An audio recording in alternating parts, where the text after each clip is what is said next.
Instituto Nacional de Antropología e Historia. Secretaría de Cultura. Gobierno de México.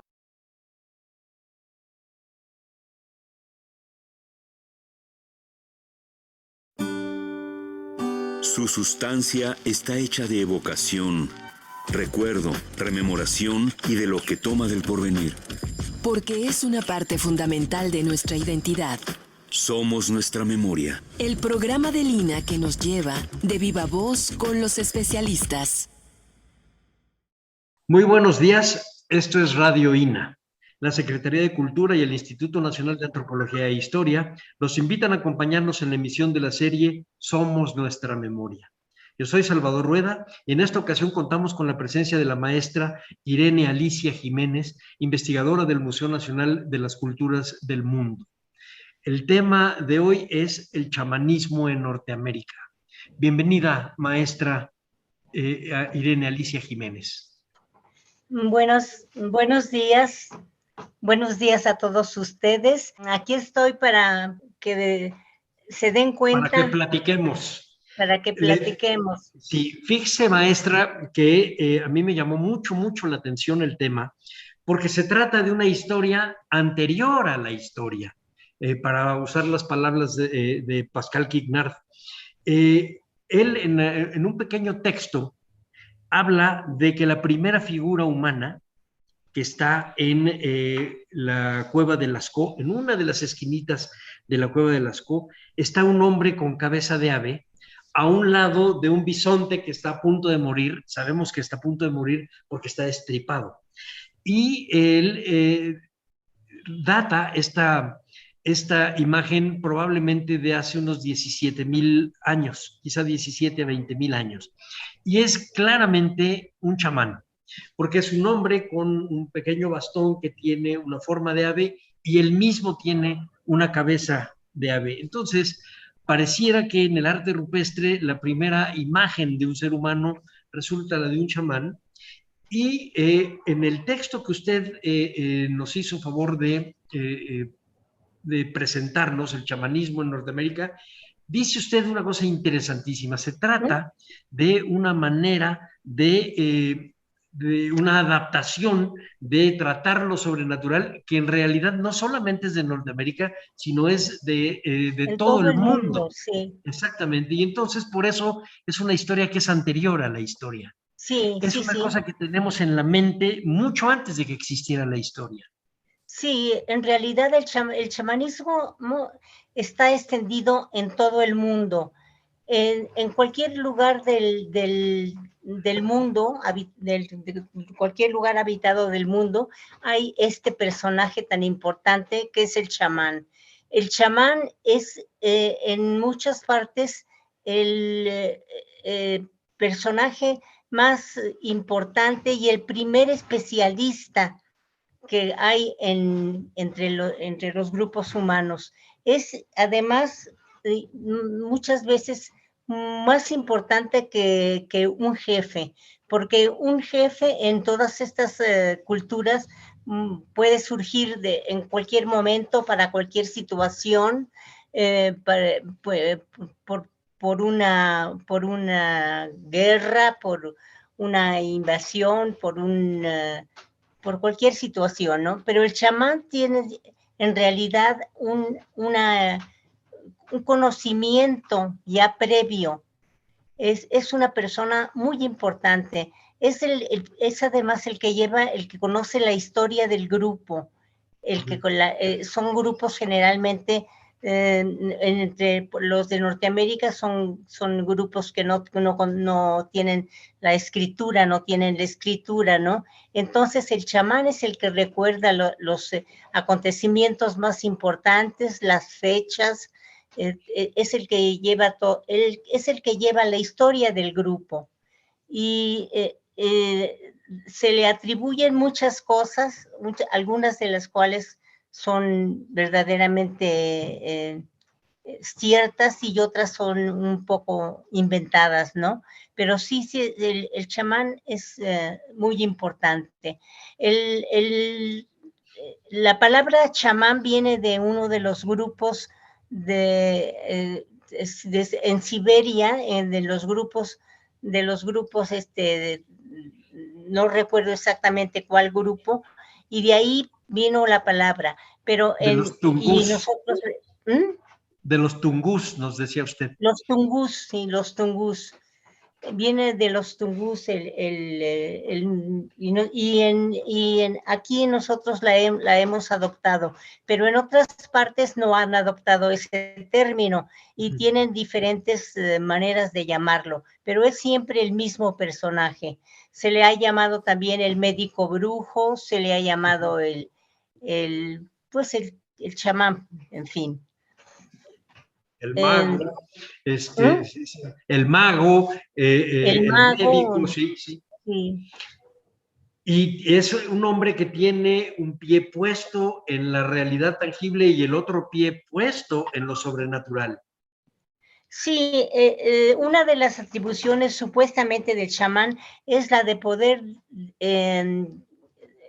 separar su cuerpo humano, su cuerpo tangible, de su espíritu, y con ese espíritu, con ese otro yo del chamán, puede él ir hacia las nubes, hacia la luna, hacia el cielo, hacia el fondo del mar, y dejando su cuerpo visible en la tierra, pero llevando su otro cuerpo al donde sea necesario. Como hace poquito también escribí me pidieron que escribiera sobre sobre la Sedna, la diosa de los animales, de los mamíferos marinos. Y ahí el chamán deja su cuerpo en la tierra o en el hielo, y con su espíritu baja hasta el fondo del mar para apaciguar a la reina de los animales, de los mamíferos marinos, que está muy ofendida por las faltas de los seres humanos. Y entonces él baja a apaciguarla y hasta el fondo del mar. Si la gente lo cree o no lo cree, que pensamos que sí lo cree, me refiero a su comunidad, pues eso es otra cosa. Lo interesante sería saber si el mismo chamán está consciente de que bajó su espíritu hacia el fondo del mar a apaciguar a esta señora, la reina de los mamíferos marinos, o si lo cree él en verdad, o si no lo cree. Bueno, eso lo vamos a dejar más bien a un lado, porque los estudios que se han hecho sobre brujería, por ejemplo, medieval, y sobre otro tipo de manifestaciones que tienen que ver con lo sobrenatural, basados sobre todo en estudios de la Inquisición medieval o virreinal en el caso novohispano, resulta que sí creen que son brujas. O sea, no es que nada más las acusen, sino que en realidad hay una interacción en donde uno sí piensa que suceden las cosas que están en nuestra mente o en nuestra fe. Pero eso vamos a dejarlo a un lado, maestra, para que platique usted un poco sobre las características de los chamanes, esta raíz siberiana. Yo recuerdo hace muchos años haber leído el libro de Mircea Eliade del chamanismo, y esta idea, el de Mircea Eliade sobre el chamanismo y la idea de la religión comparada. Y entonces él busca las raíces siberianas en pensamientos de los indios norteamericanos, que es más o menos el trabajo que usted ha ido armando. Es ver esta continuidad de pensamientos, de rituales, de poderes, de energías que concentra una persona después de todo un ritual de iniciación, y que además tiene tareas y funciones sociales muy específicas. Por ejemplo, curar, pero también otras. Platíquenos qué es un chamán, platíquenos más o menos usted cómo ve a través de sus estudios, cómo puede concentrar en un común denominador las características de un hombre de energía como lo que es un chamán. Bueno, pues el chamán, bueno, entre los grupos que yo estudio de Norteamérica, todos los hombres, y ahorita vamos a ver por qué nada más los hombres, todos los hombres buscan una fuerza extra para que los ayude a soportar las muchas cosas, los muchos peligros, las muchas circunstancias que tienen que ir atravesando en una vida tan dura como la de los hombres primitivos. Entonces, casi todos los jóvenes buscan este tipo de ayuda para que les ayude a ir transitando por la vida, ¿no? Eso lo hacen a la edad de 14, 15, 16 años, según el joven, ¿no? Entonces, estos chicos salen de su hogar, de su casa, y se van a buscar esa ayuda que les va a venir del otro mundo, ¿no? Del mundo de los espíritus. Pero la cosa es que en esos lugares y en estas épocas, el mundo de los espíritus es muy amplio, porque todo tiene espíritu. Las rocas, los glaciares tienen espíritu, el trueno, el relámpago, los astros, el sol, la luna, los cometas, todo tiene un espíritu. Los árboles, aún las más pequeñas flores silvestres, tienen un espíritu. Los animales, sobre todo, algunos animales, y no necesariamente los que nosotros podríamos pensar que son los más poderosos porque son los más grandes y los más fuertes, sino cualquier animal tiene un espíritu, y los hombres tienen espíritus. Y el hombre, los jóvenes lo que quieren es buscar ayuda de esos espíritus. Entonces se alejan de su entorno familiar y van a un lugar apartado. Puede ser la orilla de un lago, o puede ser la parte superior en una colina, en una montaña, y ahí estos jóvenes, hacen, ¿cómo se llama? Ayuno, no solamente de comida sólida, sino también de agua. Muchas veces recurren a autotormentos no demasiado llamativos, sino, por ejemplo, acostarse sobre unas ramas con espinas, o pararse sobre un hormiguero, o algunas cosas de esas que les van a producir dolor, y que ellos tienen que aguantar ese dolor, porque mientras mejor y más aguanten ese sufrimiento físico, mejor será la ayuda espiritual que van a obtener. Bueno, pues estos jóvenes, después de 3, 4, 5 días, una semana, sufriendo hambre, sufriendo sed, etcétera, obviamente caen en un estado de, ¿cómo se le diría? Éxtasis. En un estado, ya se me olvidan las palabras comunes, no. Y las otras sí, se me olvidan más. Es un estado extático. Sí, como en éxtasis. Caen en un estado paranormal, o como pueda llamársele. Y durante ese tiempo alguien los visita el espíritu, que va a ser su espíritu ayudante, en el resto de su vida, ¿no? Y este espíritu ayudante les deja algún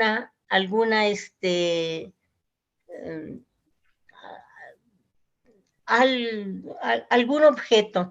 Puede ser una pluma, puede ser un guijarro, puede ser una ramita de un árbol quemada por el relámpago.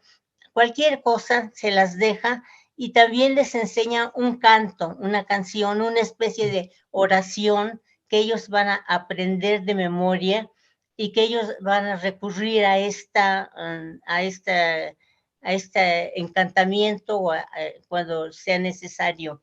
Y después de eso, pues pasado el tiempo, transcurrido el tiempo en que estos jóvenes están en este estado, despiertan y encuentran lo que el espíritu les dejó. El espíritu siempre les deja algo, porque siempre hay algo que antes no habían visto y que en ese momento lo encuentran, aparece, y entonces ellos ellos piensan que eso fue lo que les dejó el espíritu. Este objeto lo guardan con mucho cuidado, y como su, ¿cómo se llama esto? ¿Como un amuleto? Como su amuleto, lo guardan como su amuleto. Bueno, pues lo del chamán viene siendo eso, pero a la N potencia, mucho más, es mucho más el tiempo que tienen que pasar ellos en ayuno. Su iniciación, por decirlo así, no va a ser de unas cuantas semanas como la del joven normal, sino puede ser de varios años. Además, estos chamanes generalmente son por lo menos de los que he leído últimamente, son de familia chamánica, como quien dice, ¿no? Por lado de materno, porque bueno, también por el clan de la madre es decir, lo heredan no precisamente del padre, sino del tío, del hermano de la madre, o de ese tipo de parientes, heredan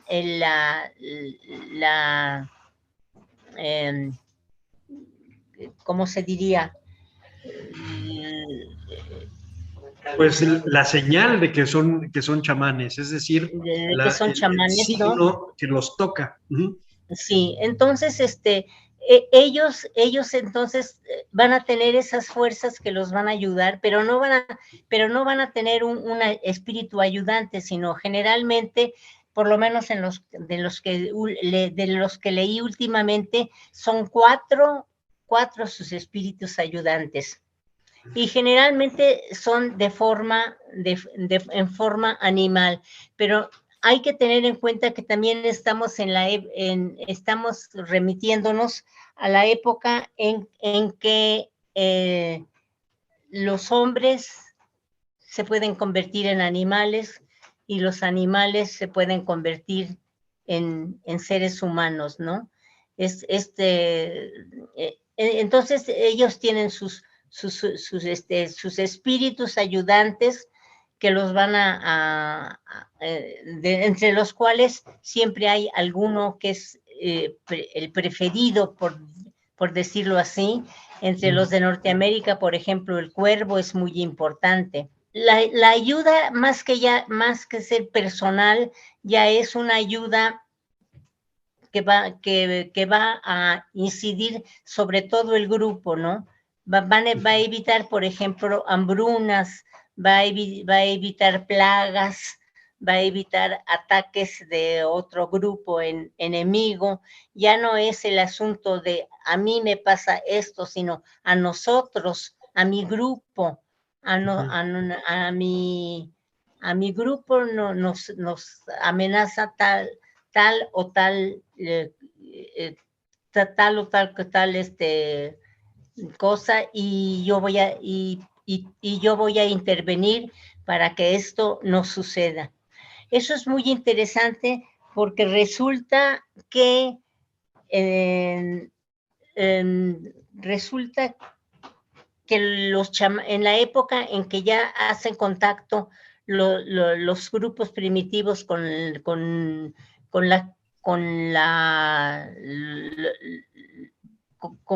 la civilización occidental, resulta que entre las muchas cosas malas que nos trajeron y las pocas buenas, bueno, pues una de las más malas fueron las enfermedades, ¿no?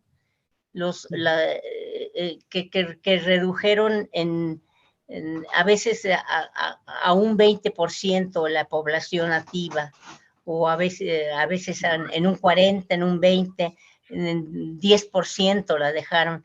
Entonces, los chamanes ahí fracasaron, obviamente, ¿no? Yo estaba pensando en otra cosa, que los chamanes, aunque tengan una gran fuerza y energía, no son invulnerables, ni tampoco son, todo el tiempo pueden vencer a la naturaleza. Son un buen mecanismo, un buen instrumento con sus amuletos, sus sonajas, su música, etcétera, para ayudar a la comunidad o a los individuos, pero no siempre pueden con todo. No, desde luego que no.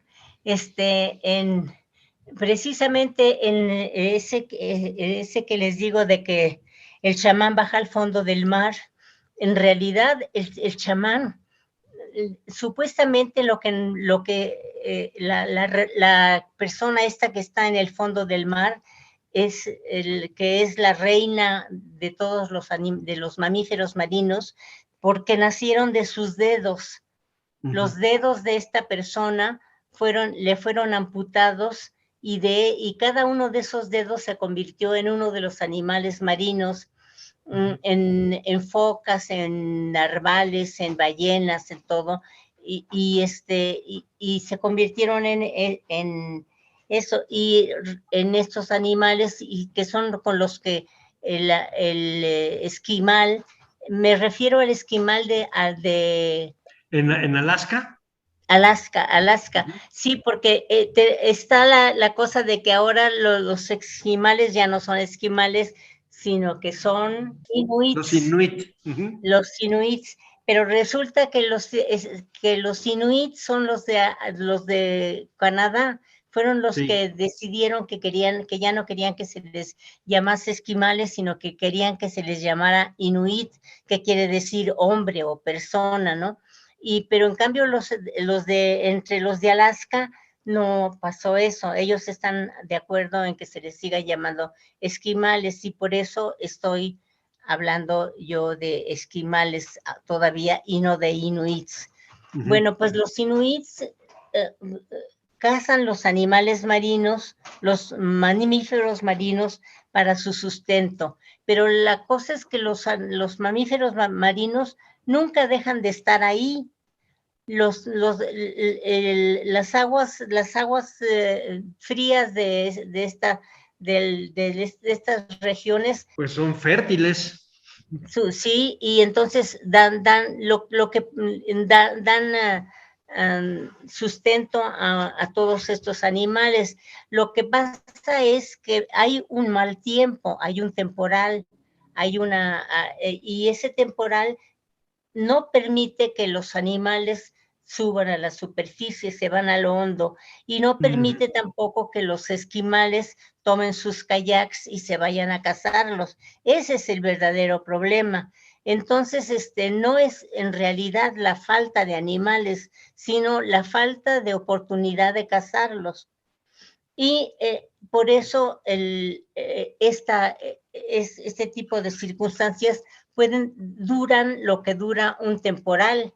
Pueden ser 3 días, pueden ser 5, pueden ser no sé cuántos más puedan ser, 8 o 2 semanas o quién sabe qué. Terminando el temporal, que a lo mejor nada más es de 2 o 3 días, la situación vuelve a ser la idónea para los cazadores, y ya pueden ellos salir a cazar, ¿no? Entonces, ahí el chamán lo que hace es estar muy al pendiente de conocer el tiempo, ¿no? Conocer cómo se desarrollan en general estos eventos y predecir si va a durar tanto o tanto menos. Y entonces por eso va él al fondo del mar y en su espíritu, ¿verdad? En el espíritu baja al fondo del mar, como me lo acabas de decir tú, porque me dijiste que sí es el espíritu el que baja, ¿no? Sí, y ellos lo creen perfecto. Ahora, también usted nos dice una cosa muy interesante. Fíjese que alguna vez George Batel, cuando habló de los chamanes, decía que ellos abolían el tiempo. Y estamos hablando de una cultura, la de los inuit y la de los esquimales, en una parte del mundo donde durante muchos meses no sale el sol. Ellos manejan el tiempo, tanto el de los climas como el del día y la noche, de una manera que para nosotros es muy sorprendente. No nos lo podemos imaginar. Son climas extremos y tiempos extremos. Queda abolido el tiempo. Sí, yo creo que hay muchas cosas de ellos que nosotros no podemos imaginar. La verdad nos las dicen y decimos, bueno, pues si ellos lo piensan, si ellos lo creen así, pero en fin, es muy interesante. Pues entonces, pero estaba diciendo que cuando el chamán, en este caso, se da cuenta de que el temporal va para largo, él sabe que tiene que manejar la angustia del grupo de alguna manera. Y entonces él dice que no puede, que la reina de los animales, Sedna, está muy ofendida porque la han... la han ofendido los seres humanos con una multitud de pequeñas faltas o grandes faltas que ellos han cometido, ¿no? Y que mientras ellos no confiesen las faltas que cometieron, Sedna no va a poder perdonarlos y los animales no van a poder cazar. Entonces la gente empieza a desfogarse, a decir, pues sí, yo hice esto y yo hice esto y lo otro, primero uno, luego dos, luego media docena, y luego todos están ansiosos de contribuir con su parte, diciendo lo que hicieron para hacer enojar tanto a esta señora, ¿no? Y eso les quita la angustia que tenían por no poder salir a cazar. Ya no es tan importante que no pueda coger mi kayak y me pueda ir al mar a pescar, sino quiero saber fulanito y menganito y sutanito qué fue lo que hicieron. Y entonces se forma hacen una especie de... Hacen un ambiente... Hacen un ambiente que oculta a las personas del miedo principal, que era el de no poder cazar, ¿no? Y eso lo sustituyen por el chisme, les encanta el chisme también, ¿no? Como a todos los seres humanos, y entonces quieren saber que si yo ya dije que hice esto y esto otro, a ver, ahora tú, mi vecino, tienes que decir qué hiciste, porque tú también seguramente eres culpable de eso, de esto que nos está pasando a todos. Y se entonces vuelve la confesión. Esa confesión, entonces se vuelve, y eso lo maneja el chamán con una habilidad increíble, ¿no? Porque en realidad logra apaciguar a las personas y logra que es el miedo a aquel que tenían de no poder cazar, pues pase a un segundo término, sí. A un otro término. Entonces, ese es un ejemplo que yo sé porque lo leí hace poquito y escribí sobre él inclusive, pero como ese debe haber docenas de subterfugios que el chamán emplea para manejar las situaciones comunes a todo el grupo, ¿no? Entonces, déjeme hacer un paréntesis para, estamos llegando a la mitad del programa y recordarle a nuestro auditorio que en esta ocasión contamos con la presencia de la maestra Irene Alicia Jiménez del Museo Nacional de las Culturas del Mundo, que nos habla del tema el chamanismo en Norteamérica, entre los grupos norteamericanos. Nos hablaba usted de esta ceremonia muy dirigida por el chamán para quitar la angustia a través de una suerte de confesión o lo que los griegos llamaban una catarsis colectiva. Es decir, sí, que ellos empiezan a manifestar aquellos elementos que pudieron haber ofendido a la dueña de los mamíferos marinos, y que esto libera al grupo de culpas, pero también creo yo que los unifica, los vuelve a cohesionar. Hay un pacto social a través de esta dirección del chamán. Sí, así es, exactamente eso. Exactamente eso es lo que sucede. Y a mí me parece pues que es de una gran sabiduría y de un gran conocimiento en lo que hace el chamán, ¿no? Conocimiento de la naturaleza humana y en lo particular y en el general, en el del grupo, ¿no? De su grupo. Entonces, pues, no cualquiera tiene eso, porque el jefe puede tener la valentía para dirigir una acción guerrera, pero el conocimiento de todos los problemas de su grupo, pues ese lo tiene el chamán y nada más el chamán. Y eso le da un poder especial para tratar asuntos de la vida, pero también de la muerte. Platíquenos un poco cuál es la función del chamán así a lo largo de la vida de un ser humano. De un ser humano. Sí, o de un grupo, pues, sí. Pues desde bueno, que nace hasta que muere. En realidad, parece ser que el chamán en realidad no cura ninguna enfermedad.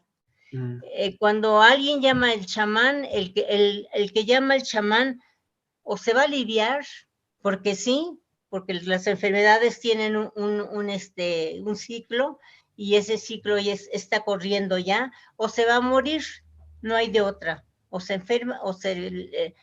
pero lo que sí tiene el chamán es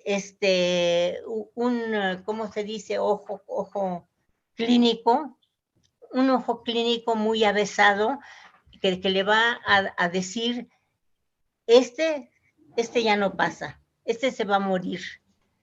Y este chance, y sí, vamos a echarle, ¿cómo se llama? A hacerle la lucha, porque tiene una enfermedad que ya va en su etapa curativa y en 2-3 días va a estar bien. Y sí de plano no se va a morir, no se va a su enfermedad es de tal suerte que ya no va a tener chance. Entonces, lo que hace el chamán, por lo menos en los grupos que estuve yo leyendo últimamente, pero aunque leo de un grupo, de repente viendo cosas de otro grupo, veo que son muy, muy, muy parecidos unos y otros. Lo que hace es, yo no puedo perder mi prestigio. Es natural que de las personas que mandan llamar al chamán, unos se curen y otros se mueran, ¿no? Eso como que todo el grupo lo acepta, ¿no? pero no puedo yo, o yo como chamán, no puedo, ¿cómo se dice? Arriesgarme a que sean muchos los muertos. Entonces, cuando ve que esta persona no tiene ya oportunidad de seguir con vida, entonces dice, no, yo no puedo hacer nada porque fulanito está embrujado. Y entonces, pero ese es otro asunto todavía más complejo, el de los brujos, ¿no? Sí, ya platicaremos de eso un poquito más adelante, maestra, Sí, porque yo tengo por ahí un ejemplo de un chamán entre los zapatistas, que es distinto, entre los zapatistas, sí, la gente de Zapata, en la zona de los volcanes, que era distinto a un brujo, que era distinto a un sacerdote y que era distinto a un jefe, pero al mismo tiempo podía tener todas esas cosas juntas. Eso lo vamos a platicar un poquito más adelante. Me gustaría ahorita regresar a algo que usted nos estaba comentando, que son los ayudantes y los objetos que le quedan como un regalo de los espíritus del más allá que le dejan al chamán, que son instrumentos de fuerza, por ejemplo, una pluma, una vara, una rama, un pedazo de piel, un guijarro, como usted nos decía. ¿Qué otros instrumentos puede tener un chamán para hacer el trabajo que tiene? Pues una de las cosas que a mí me ha causado más inquietud sí, que es que, por ejemplo, algo de lo que es muy, muy, muy importante es la lengua de una nutria. Sí. ¿Por qué la nutria y por qué la lengua? Pero aparentemente es algo de lo más mágico, de lo más milagroso, de lo más potente que pueden obtener, la lengua de la nutria. ¿Por qué? No sé por qué. No sé si ellos lo sepan también por qué. Pero hay cosas así como esas, ¿no? Qué raro que sea la lengua de una nutria.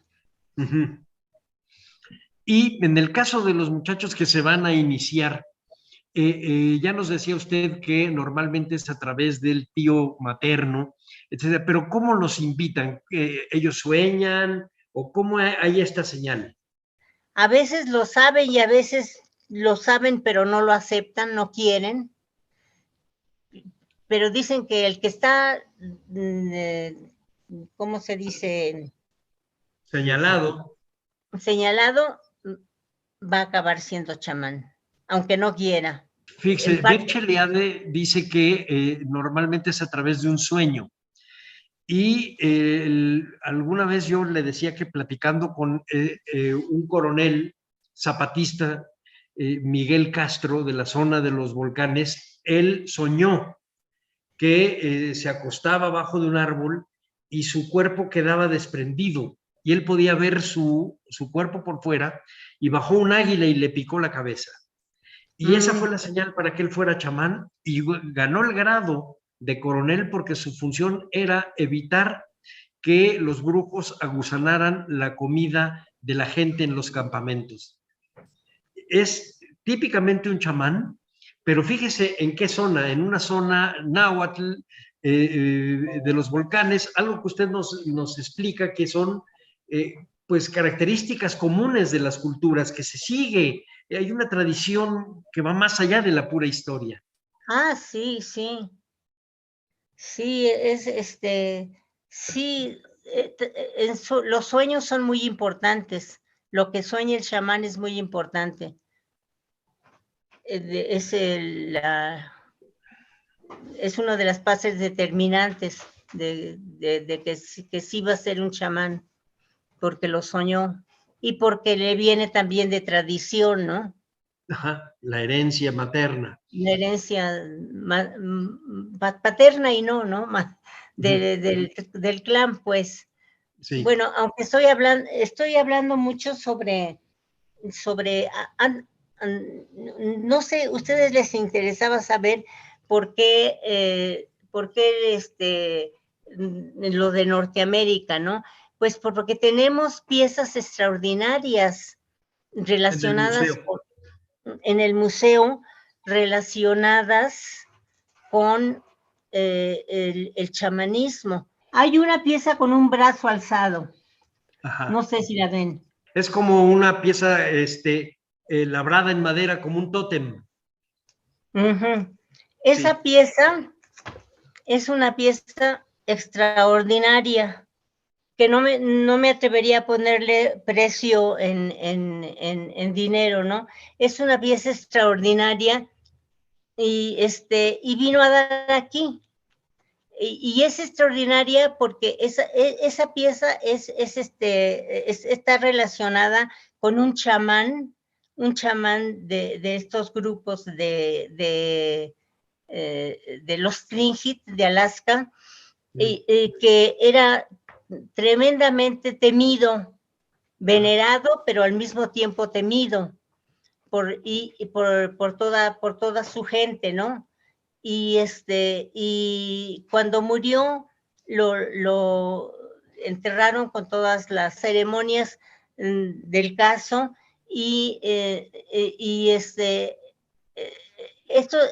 todo lo relativo al chamán y a su muerte era tan temido por la gente que no se atrevían a acercarse ni tocarlo ni de lejos.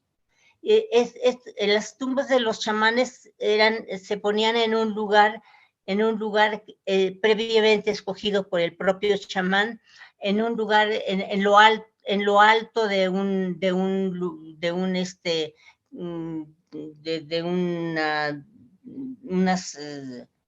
elevación, en la parte más alta de una elevación con vista al mar, y la gente nada más pasaba, y cuando pasaba por ahí lo que hacía era coger una pizca de tabaco y lanzarla al agua como homenaje al chamán, pero no se acercaban, y no se acercaban por nada del mundo. Entonces el chamán, que había sido depositado en una tumba construida por la gente, hasta eso que no era por la gente de él, sino por la gente por la gente de la esposa, por el clan de la esposa, habían construido ahí una casita, y ahí habían puesto al chamán con todas sus pertenencias. Y ahí estaban las cosas, en un lugar tremendamente lluvioso, tremendamente húmedo, y ahí se iban deshaciendo las piezas, pues, no sé, se iban degradando, hasta que pues acababan por no ser, ¿no? Pero nadie era capaz, entre las gentes del grupo, de acercarse y tocarlas o verlas de cerca, ni siquiera acercarse. Pero en cambio, los americanos vieron que ahí había una fuente de conocimientos y de dinero. Y empezaron, ellos no tenían temor a las fuerzas que estaban en estos objetos, ¿no? No sí, tenían, depositadas en los objetos. En los objetos. Entonces dicen que inclusive que para cuando llevaron a gente para que las tomara las piezas, ellos no se atrevían a cogerlas. Y entre esas piezas, ese del brazo está aquí con nosotros. ¿Cómo llegó aquí? Ese del brazo era uno de los espíritus que protegían la tumba de ese chamán tan importante, que creo que se llamaba Datehun, el chamán Y todas esas, y de ahí muchas piezas mucha gente, muchos americanos, sobre todo el que escribió este libro, que se llamaba George Thornton Emmons, era en realidad un funcionario norteamericano, pero que como cosa extraordinaria se interesaba mucho por estas culturas y las estudió. No, él no era antropólogo ni nada, era un personaje que había trabajado en la Marina, con muy pocos resultados, y por eso lo habían enviado a un lugar que consideraban que era de segunda, ¿no? Pero ese lugar que sus jefes consideraron como un lugar como de castigo, resultó para él una fuente de riqueza en cuanto a conocimiento y en cuanto a dinero, porque se apoderó de muchas piezas y las vendió a los museos, a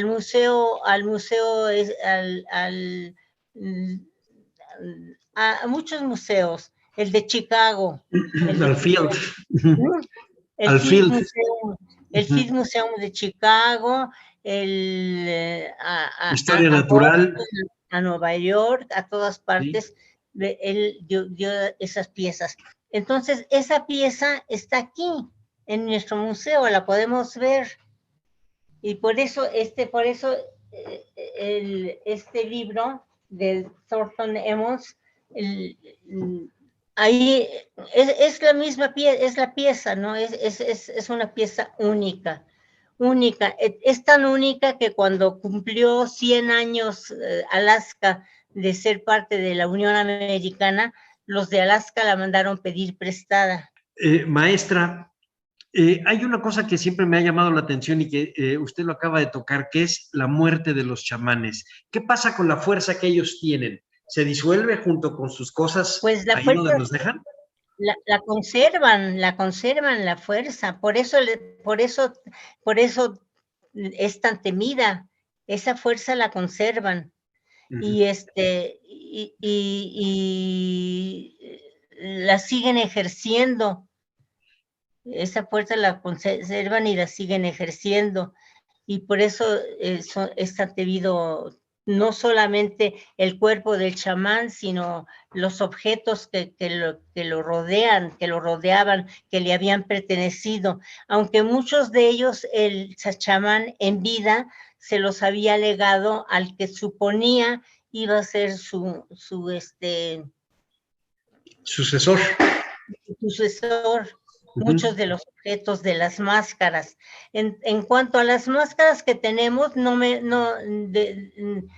consta, hay varias máscaras que deben haber sido de chamán, pero esa figura, pues ahí sí que no me pueden decir que no está asociada con el chamanismo, porque está en ese... En el libro de Emmons. Ajá. En ese libro, sí. Sí. Pero de las máscaras, platícanos un poco de las máscaras y de los otros objetos que tiene el museo.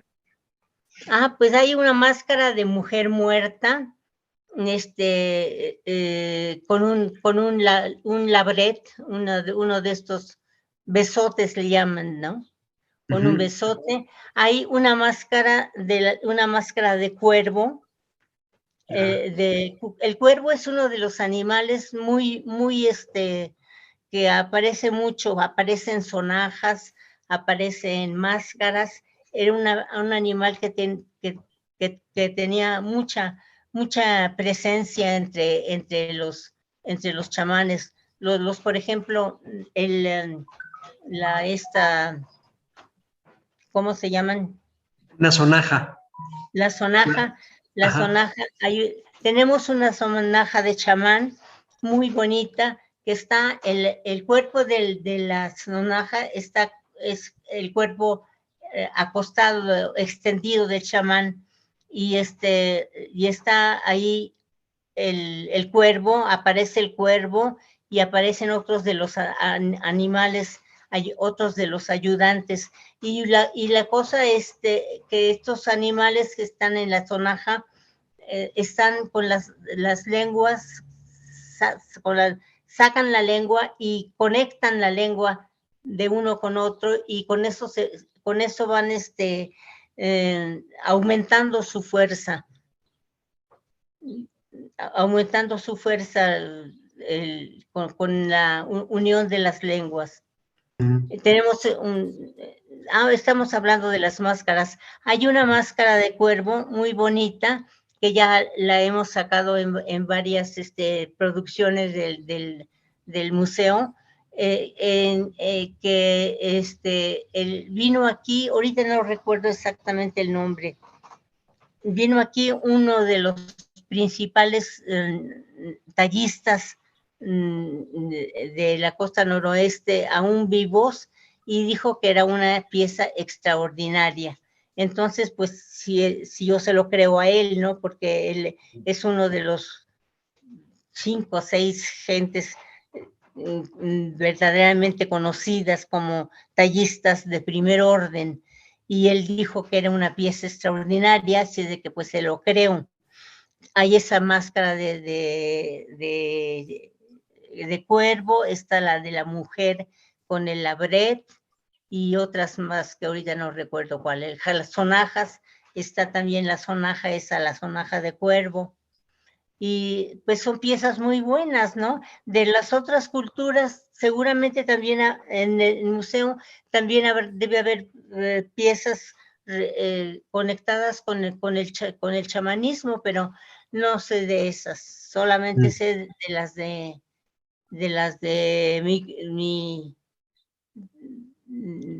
su curaduría. La de su curaduría. Maestra, sí, pero le voy a pedir a usted si nos puede dar algunos títulos de libros que nuestro auditorio pueda acercarse al inquietante mundo e interesante mundo del chamanismo entre las culturas aborígenes de Norteamérica. Mire, yo no conozco de plano ningún libro que hable solo de chamanismo en Norteamérica. Cada libro tiene un capítulo, a veces muy grande, a veces no tanto, de la religión y del chamanismo. Entonces, pues en cada libro que leo, me voy rápido a leer eso, porque es una de las cosas que me interesan. Por ahí tengo ese otro libro que estoy ahorita leyendo, el de los... ¿Quieres ver? El de los estos, pero aquí habla de religión, no... Ese que estoy leyendo. Los pies negros, de John Ewers. Estos son los últimos que he leído, pero en cada libro, en cada uno de mis libros, pues me voy, en algunos lo tratan con más profundidad o con más interés que otros. Pues maestra, si no tiene alguna otra cosa que agregar para que sepa nuestro público de este interesante fenómeno de una historia anterior a la historia que es el chamanismo, ¿alguna cosa que quiera usted agregar? Hay una curación que hacen los chamanes, que ya sea con los labios o con un tubito, succionan y sacan a la enfermedad que está en el cuerpo del enfermo. El enfermo está tendido en un lugar, los acompañantes del chamán están ahí con sus tambores, y el chamán hace una serie de movimientos, y luego se acerca al al sitio donde la persona enferma está tendida, y si es el corazón, si es el abdomen, si es... y entonces acerca y sopla y absorbe él, y se lleva. Eso existe también entre los náhuatl, le llaman el techichinalistli, esa técnica. Así es de que digo, debe de existir en todo el mundo, ¿no? Porque si existe entre los de Norteamérica y existe entre los náhuatl, pues ¿por qué no en África o en Oceanía o donde sea, ¿no? Y entonces, quita la enfermedad y luego la arroja. Sí, Obviamente, la enfermedad, lo que arroja él, que lo enseña al público, el público es porque las curaciones pueden ser con público, ¿no? Con las gentes de la persona que va a ser curada, ¿no? Entonces, se las enseña y después lo arroja para que vean que ya la quitaron. Entonces, alguna vez una persona, ha de haber sido un antropólogo o quién sabe quién, que le dijo al chamán, pero tú ya traías en la boca esa espinita o esa piedrecita o esa ramita, tú ya la traías en la boca. Y entonces dijo el chamán, sí, yo la traía en la boca, pero la traía para que la enfermedad se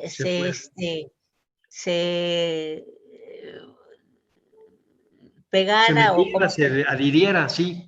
se adhiriera a esa y eso fue lo que sucedió. Y entonces, pues, esa fue la respuesta que dio. Maestra, yo me quedé todavía con una pregunta de algo que comentaba al principio de nuestra plática. La diferencia entre un brujo y un chamán. Ah, no, eso está dificilísimo, dificilísimo. Mejor les digo otra cosa que también preguntaban y que no la tratamos, que si las mujeres no tenían, que si las mujeres no tenían que hacer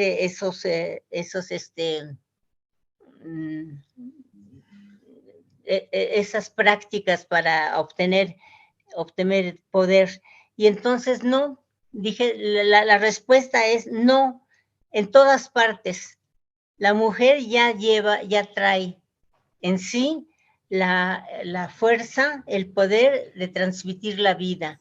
Ya esa es la fuerza y ese es el poder de la mujer y esa le llega sin que ella tenga que hacer nada. Y entonces, en la adolescencia, con la primera menstruación, y ese es le baja el poder y ya el poder ese es tan fuerte, tan verdaderamente importante que anula cualquier otro poder que pudiera tener la mujer, que pudiera tener no solo la mujer, sino un ser humano. Por ejemplo, las mujeres menstruantes no pueden acercarse a tocar las armas de los hombres, porque el poder de la mujer puede anular el poder del arma del guerrero, ¿no? Entonces, eso es muy interesante. Y, por ejemplo, los apaches, la fiesta más importante que ellos tienen es la de la adolescencia de las muchachas, la fiesta que ellos hacen. Entonces, eso se me hace que es muy importante, ¿no?